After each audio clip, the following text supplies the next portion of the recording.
I always said that God forbid that does happen, due to whatever my brain makes me do at times. I really hope that people will at least say nice things to my mum about me at my funeral.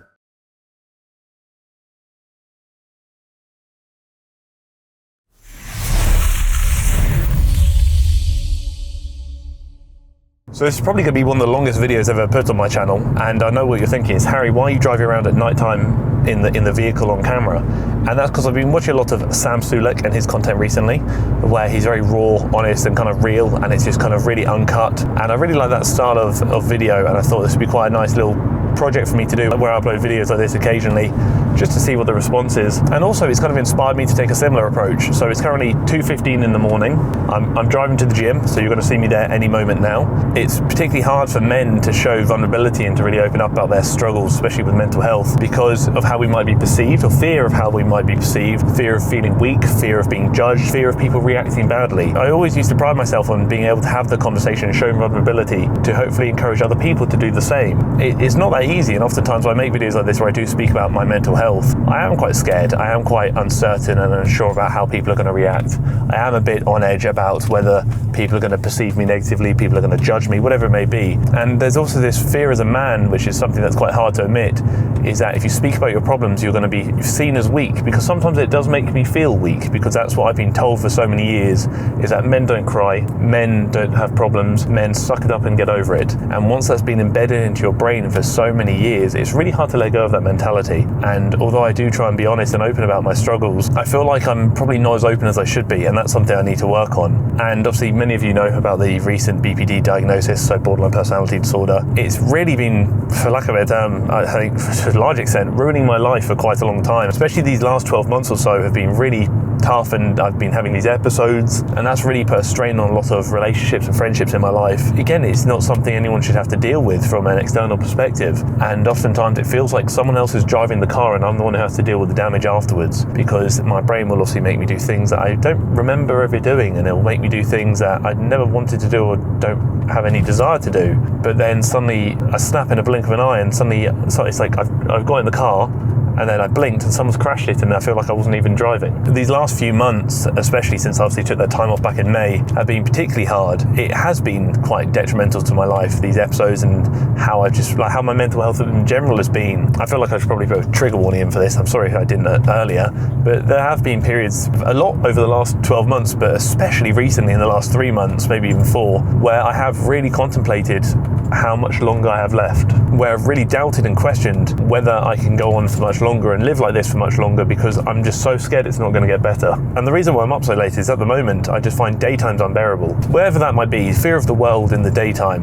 When it gets to night and everyone goes to sleep, I can finally relax and breathe a bit, because I suddenly feel a bit more at peace. Hence why I'm up at 2 in the morning going to the gym now. But we're going to touch on that in greater detail in 2 seconds when you see me in the gym. And obviously now we're in a very empty gym at 2:30 in the morning. I've got a lot of anxiety around like filming on my own, which is why Ryder often joins me. So this is quite a big thing for me, as silly as it may sound. And I think one of the realities I'm kind of facing, especially in this day and age where, although mental health is obviously more spoken about, which is great, I still feel a lot of pressure as a man to pretend things are okay when they're not. And I still feel this fear of judgment and this fear of negative perception or misunderstanding if I do speak about or verbalize how my head is essentially sabotaging me and how my mental health is declining, or I feel certain ways, or the fact that I do cry when I get sad, or the fact that I do break down, I do struggle with identifying even who I am as a person. I don't really have a great sense of self. I worry that if I verbalize that online and tell that to people and really explain the realities of what's going on in my head, that people are going to judge me, people are going to think negatively of me, and people are going to assume that I'm weak, that I'm attention seeking, whatever it may be. And I think that's one of the sad realities of speaking about mental health in general, but also one of the sad realities of speaking about mental health as a man. The men don't cry mentality and the suck it up and get over it mentality is strong, and I do understand it. If someone's told you something like that for 29 years of your life, it's hard to let go of that, but it's not the truth. It's not the world. Things do get pretty crap at times, and I'm still trying to figure out how to process that and how to deal with it when the world does feel like it's crashing around me. But either way, got to do a set now, so let's go.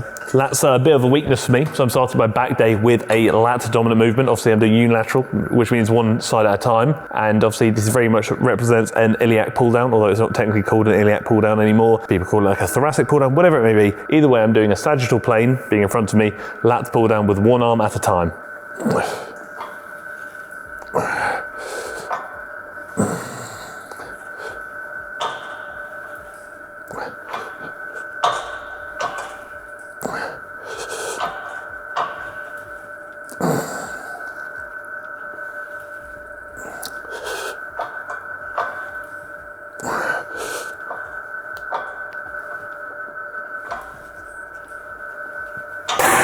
My left arm is my weakest arm, and my left arm is also, or my left side I should say, is also my smaller side. Hence why I'm starting with the left side, resting for probably a couple of minutes before then going on to my right side. A lot of people make the mistake where when they're doing unilateral movements, so one at a time, they go left, right, whatever it may be. I'm obviously fatigued and out of breath, and I've only done one side. If I go straight into my right side now, this fatigue will carry over and negatively impact my ability to perform on that right side. So now we're going to wait a bit, recover, get my breath back, and then hopefully hit the right side with equal intensity.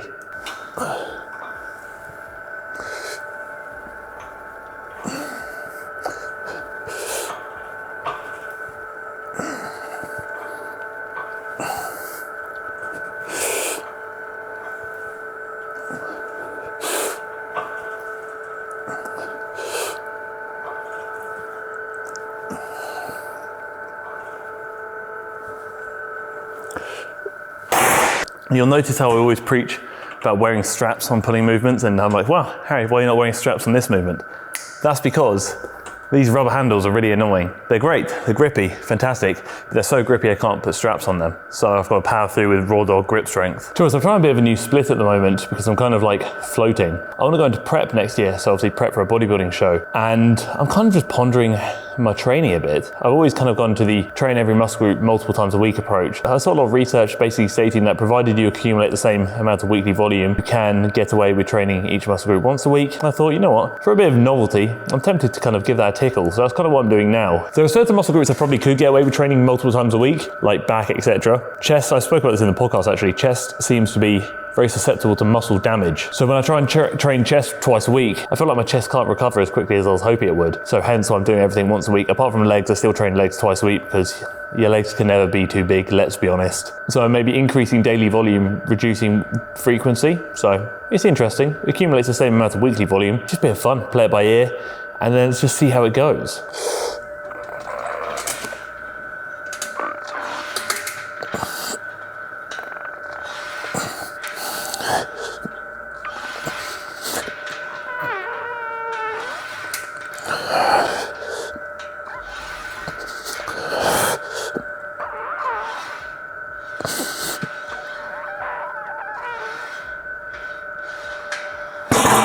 I've been in a bit of a deficit recently, so I'm losing a bit of weight. Not anymore, my deficit's kind of come to an end.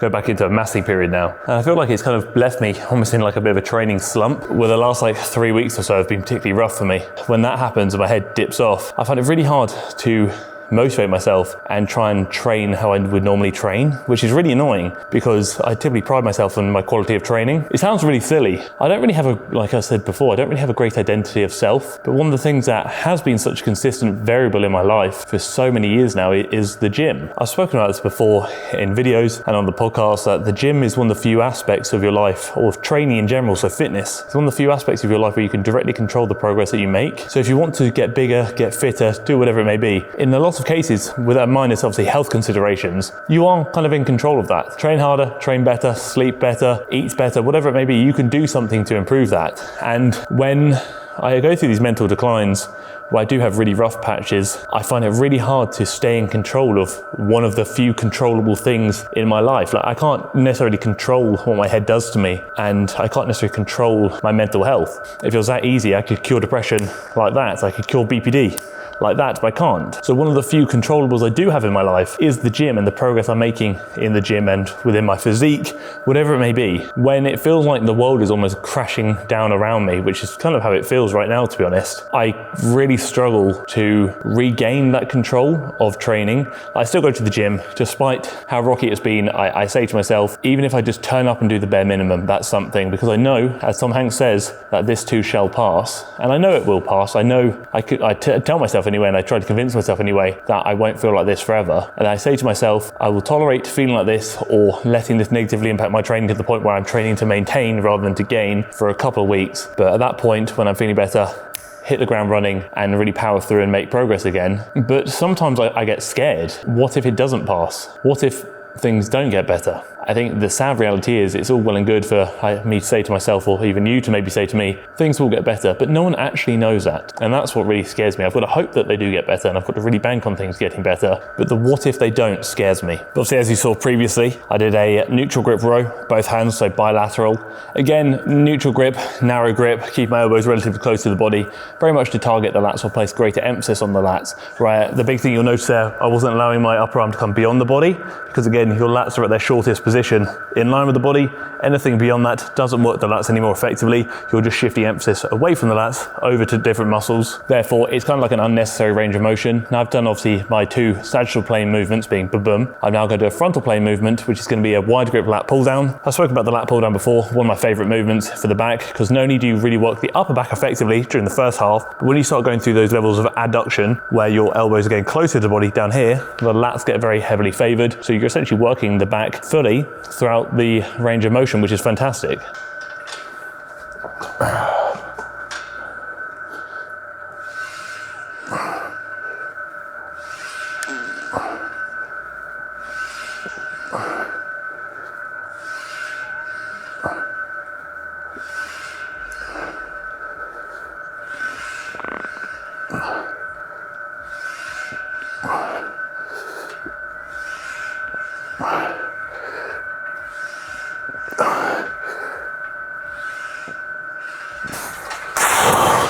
You'll note how I'm being particularly wary about hitting the bar down to my chest, because obviously I've got the microphone on and I don't want to bang the microphone. It's quite annoying.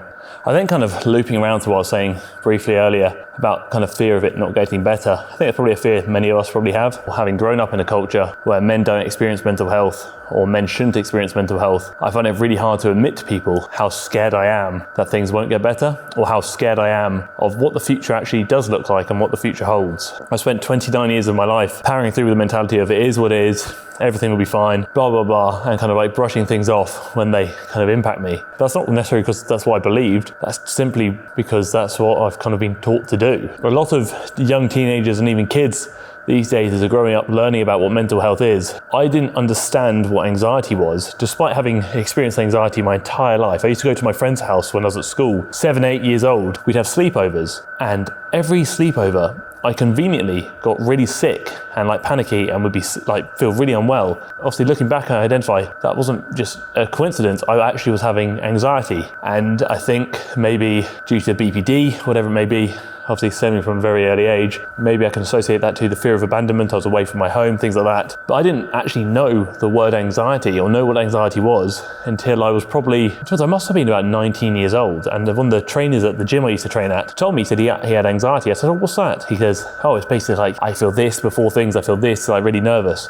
And it just hit me suddenly that there's a reason why I used to throw up before social events and I get so nervous and scared over everything, because I had anxiety. I shouldn't have been 19 years old finding that out. That's something I should have been taught, something somebody should explain to me years before, which is why it's fantastic. A lot of people do speak about the mental health now, and a lot of the younger generation are learning about what anxiety is and how it might impact them. But I genuinely didn't know what anxiety was until I was 19 years old, despite having dealt with it for over 10 years at that point. And I didn't know what depression was until, again, really experiencing that myself. Despite having obviously periods much younger, I didn't know it was depression until I was actually diagnosed when I was probably 23. And even then I was like, I can't get out of bed, this makes sense, that's what depression is to me. That's when the big stint of medication started, and that's actually when they initially theorised BPD, but they never explored it any further, which was a bit of a shame. Even now, like, I'm going through this period where my mental health is really not in a good way. Like, it has not been in a good way for a long time, but this is one of the worst it's ever been, one of the worst periods it's ever been or one of the worst periods I've been through for mental health. But I still convince myself I'm not depressed. I still convince myself that nothing is wrong, that I'm just a bit sad. And the reality is, I haven't slept in my bed for 3 days now because I keep falling asleep on the sofa or somewhere that I shouldn't be falling asleep, because when it gets to the night time, which is actually the time I feel best, I just can't move. It feels like my body just crashes and I just cannot move and I just pass out. And the last time I did sleep in my bed, from when my alarm went off to when I got out of bed, it was 4 hours. Not because I was falling asleep in that time, but because I was so sapped of energy and so consumed by anxiety that I could not leave the comfort of my bed for 4 hours, despite knowing I had things to do. And it does progressively ease over the course of the day, and the evenings do tend to get a lot better, hence why I'm now here at 3 in the morning. Genuinely, like, one of my biggest fears at this stage, it's not only the future, but it's also the next day, how I'm gonna feel in the daytime, how my head is gonna basically consume every ounce of joy when I wake up, and for how long it's gonna do that for. So obviously next movement now, going into more upper back focus. It sounds really silly, but obviously I prioritize my movements based on my weaknesses. My lats are more of a weakness than my upper back, therefore I try and get my lat work done earlier on in the session, hence the pull downs and the rows. And it sounds really silly, but I like doing lat pull downs as my final lat movement, because not only is it obviously, like I said earlier, a lat movement, but it's also an upper back movement. And in my head, for some reason, it just makes sense to transition from lat work to upper back work through a movement that focuses on both the lats and the upper back. So it's almost a lat and upper back, upper back, upper back. So it's almost like that transition movement. But now obviously we're doing more of like an upper back dominant row. And what I like to favor really for the upper back is kind of getting one row with high levels of abduction. So trying to keep my arms roughly around 90 degrees, followed by then one row with lower levels of abduction, so my arms are more like 45 degrees. Whether my arms are actually gonna go to 90 degrees or not, it is a great question, but what I'm really trying to do is just flare a lot, essentially. I'm not expecting it to be 90 degrees exactly, but it's probably gonna be within the 60 to 90 degree range.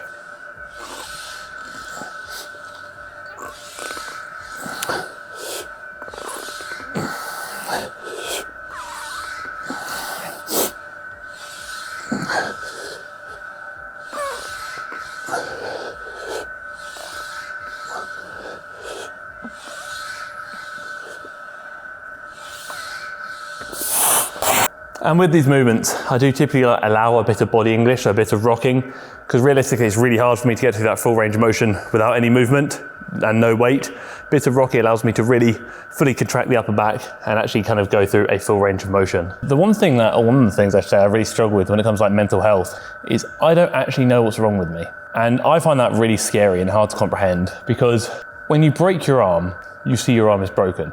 There's no dispute or argument, your arm is broken. But when it comes to mental health, it's quite hard to actually definitively state this is what's going on. And obviously, I got diagnosed with BPD because I fit all the criteria and my behaviours was very much aligned with that, unfortunately. But also, my therapist has now also considered the possibility that we also have to consider DID, which is dissociative identity disorder.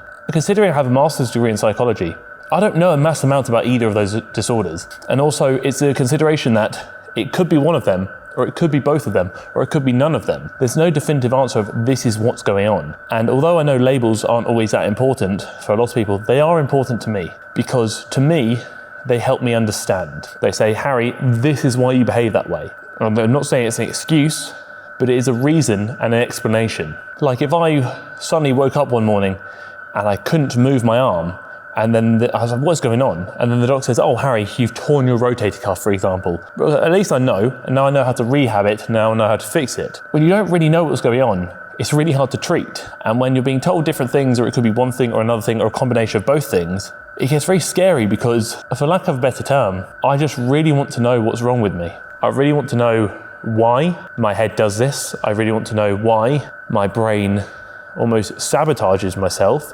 I want to know why my head makes me behave in manners I would never normally behave in manners that don't align with my moral compass and what I believe to be my values in life, but then also behave in a manner when I have these episodes that leaves me not remembering a lot of it. And that's the thing I find scariest, is when I have had these episodes where I've spiraled really badly, in a blink of an eye, it's like I'm back to reality. And I don't remember most of what's just happened. And then in a blink of an eye, it's like it's gone again. Or in a blink of an eye, I'm another person. A blink of an eye, I'm another person.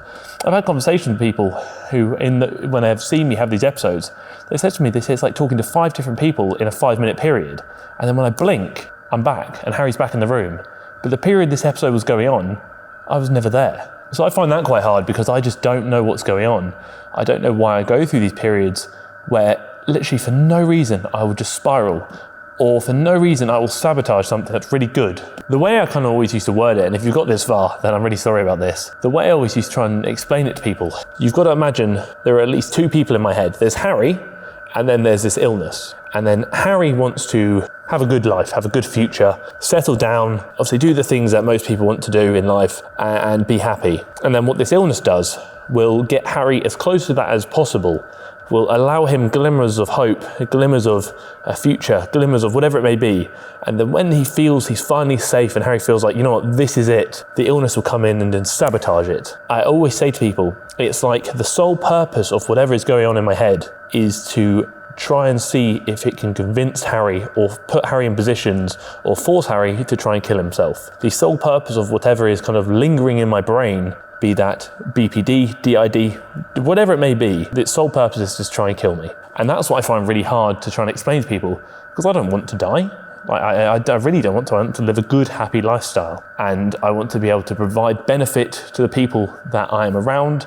I want to provide benefit to myself. I want to try and at least, if I do go at some point, be that in a year or 100 years' time, I want to go knowing that I've done something that's worth remembering and I've at least had a positive impact on some people. And what I always used to say, I've said this on a podcast before, is until 2018, the thought of me dying before my mum never really crossed my mind.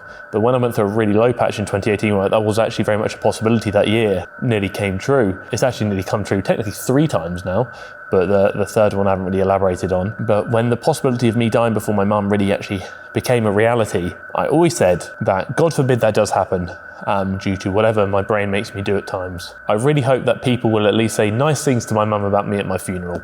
The one thing about having quite short arms for my height, considering I'm 6'3", I actually have quite short arms, which is why I've got quite a good bench press. I can't reach the dumbbells if this incline is one higher, but because there's not one higher, I can't go through full range of motion. So it's a bloody nightmare.